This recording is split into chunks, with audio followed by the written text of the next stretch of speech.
কি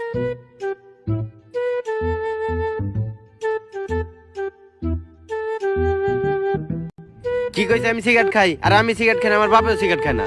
আর আমি সিগারেট খাই, কথাটা যদি সত্য হয় আমি তো এমনি ঠাড়া পরে মরে যাবো। কি আমি সিগারেট খাই আপনার কইছে কারা? আপনি যে আমার টাকা দেন, ওই টাকা জমায় আমি মোমবাতি কিনি, আর ওই মোমবাতি দিয়ে আমি রাত্রে পরবার বহি। আর আপনার কাছে যে কইছে আমি সিগারেট খাই, তার খেতে ফেলে পিছন মেরে তুমি মানুষের সামনে মুখ দেখা পারবো না।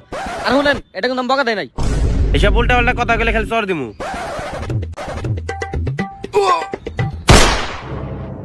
জান কি হয়েছে তোমার? জান আমার হার্ট অ্যাটাক করছে, হার্টের নিচে ব্যথা করতেছে, তাড়াতাড়ি একটা বিড়ি খাও নাইলে আমি বাঁচুম না। এখন বিড়ি ভাই কই? এখন জান 3টা বাজে, এখন বিড়ি ভাই কই? ভাই ভাই ভাই আপনি দেন ভাই, ভাই এক টান বিড়ি দেন ভাই। হ্যাঁ ভাই কি? এক টান বিড়ি দেন ভাই। আমার কাছে নাই ভাই। কেউ কি এই সংসারে আমার বিড়ি দিব না?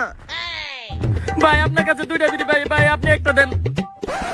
টানতে টানতে শেষ মুহূর্তে নিয়েছি, এটা তো সুখ টানে, এখন তো দেওয়া দেবো না। দেখ শালা ফকিন্নি, সুখ টানা দেই টাইমে তুই বিড়ি চাস, যা ফকিন্নি। তোর আবার চেষ্টা করে আমি বিড়ি দিমু, বিড়ি আমি ফালাইয়া পাউ দিয়া পারামু, তারপরেও তো করে দিমু না, ছোট লোক। এখন একটা বিড়ির জন্য এই সমাজে এমনি মানুষে মরতে হয়।